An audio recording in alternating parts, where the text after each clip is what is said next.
Assalamualaikum warahmatullahi wabarakatuh. Waalaikumsalam warahmatullahi wabarakatuh. Selamat datang di podcast Bincang-Bincang Akademik.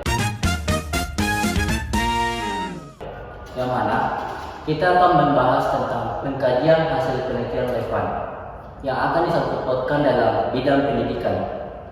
Oke, di samping saya atau di depan saya sudah ada dua narasumber yang luar biasa. Narasumber pertama adalah Muhammad Zulkifli.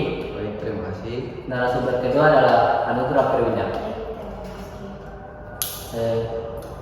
Kita akan lebih mengkaji tentang penelitian kita hari ini tentang seperti tema yang sudah kita bahas tadi, tentang pengkajian hasil penelitian relevan di bidang pendidikan. Nah, langsung saja saya langsung memberi pertanyaan kepada saudara Zulkifli. Bisakah dijelaskan kenapa penting bagi kita untuk mengkaji hasil-hasil penelitian dalam dunia pendidikan dasar? Baik, terima kasih untuk kesempatannya. Tentu penting untuk kita mengkaji hasil-hasil penelitian yang relevan. Nah, apalagi dalam bidang pendidikan guru sekolah dasar atau sekolah dasar ya. Karena di dalam sana atau otomatisnya dalam sekolah dasar itu tempatnya siswa membangun fondasi. Tempatnya siswa belajar itu merupakan langkah awalnya. Nah, tentu di dalam sekolah dasar itu banyak permasalahannya, ada tantangan yang dihadapi dan lain sebagainya, metode pembelajaran dan lain sebagainya. Nah, untuk mengkaji penelitian itu, ada kan yang namanya hasil penelitian yang relevan. Nah, tentu kita bisa terapkan di lapangan dan lain sebagainya. Ya, jadi menurut Anda ini penelitian itu bukan cuma untuk dibaca di jurnal saja. Nah, tentu penelitian itu bukan hanya bacaan saja.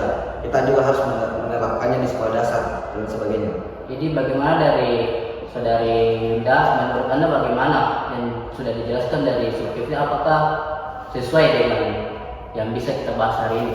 Nah, saya sangat setuju. Kadang kita di sekolah itu butuh contoh nyata atau pendekatan baru. Misalnya, saya pernah menerapkan problem basic learning dari penelitian, dan ternyata siswa jauh lebih aktif. Penelitian itu jadi panduan praktik yang relevan. Ya, berbicara soal penelitian kepada saudara Zulkifli, bisakah berikan contoh hasil penelitian relevan dalam 10 tahun terakhir ini? Contoh hasil penelitian relevan, mungkin kita bisa ambil dari penelitian yang dilakukan oleh Rahmat dan kawan-kawan tentang penelitian media pembelajaran berbasis Android.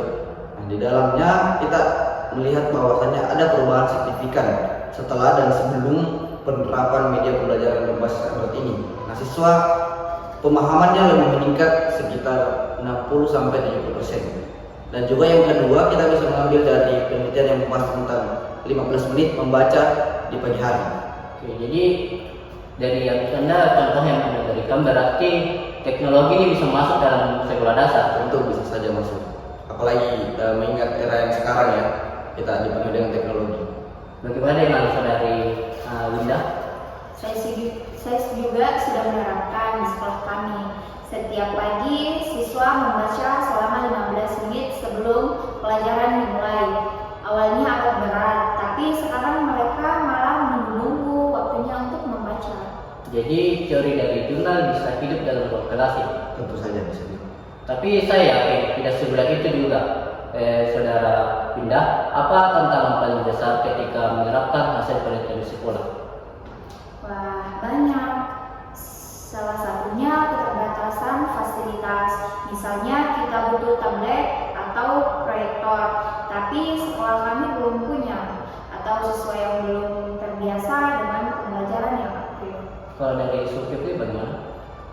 Kalau dari saya, untuk tantangan yang penerapan hasil-hasil penelitian relevan ya, seperti tadi dijelaskan oleh Anugrah Perwinda, bahwasannya tentu saja setiap sekolah itu, apalagi sekolah di pedalaman ya, tentu sarana dan prasarannya itu beda di sekolah perkotaan.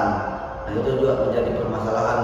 Kenapa? Karena ketika kita menerapkan metode pembelajaran seperti ini dan ternyata harus menggunakan proyektor, laptop dan lain-lain, atau kita menggunakan teknologi, nah kita terkendala di situnya.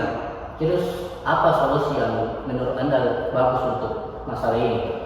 Kalau untuk saya solusinya mungkin kita bisa saja mengambil ya, kita bisa saja menggunakan metode-metode pembelajaran yang lebih konvensional atau tidak menggunakan teknologi, tidak hanya fokus pada teknologinya saja. Mungkin kita bisa membuat bahan ajar yang lebih interaktif menggunakan kamus dan lain sebagainya, atau saja kita mengkaji ataupun kita mencari hasil-hasil penelitian yang relevan dalam bidang hal itu, tidak hanya menggunakan teknologi. Terima kasih atas solusinya kepada saudara Winda. Kalau boleh berharap, apa yang Ibu ingin terlihat ke depan dari dunia pendidikan kita? Nah, saya ingin ada lebih banyak ruang untuk kolaborasi antara guru, peneliti, dan pemerintah. Dan semoga semua sekolah punya akses teknologi yang merata.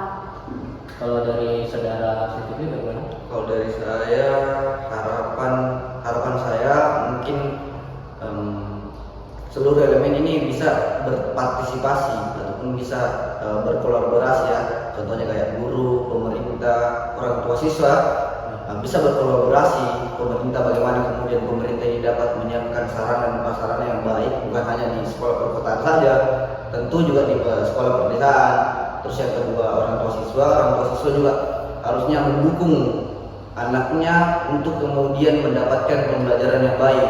Terus guru juga harus tidak hanya stagnan di situ saja, guru juga harus mempelajari metode-metode pembelajaran yang lebih interaktif, yang lebih sesuai dengan zamannya lah.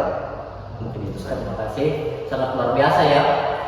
Mungkin itu saja. Terima kasih banyak kepada saudara Zulkifli, saudari Anugrah Winda atas waktunya hari ini. Kita jadi tahu bahwa hasil-hasil penelitian bukan sekedar teori, tapi bisa membawa perubahan besar di ruang kelas jika diterapkan dengan tepat, begitu ya. Nah, buat sobat di rumah, semoga diskusi ini memberi inspirasi ya. Saya jangan lupa untuk terus dukung pendidikan Indonesia. Sampai jumpa di episode selanjutnya. Wassalamualaikum warahmatullahi wabarakatuh.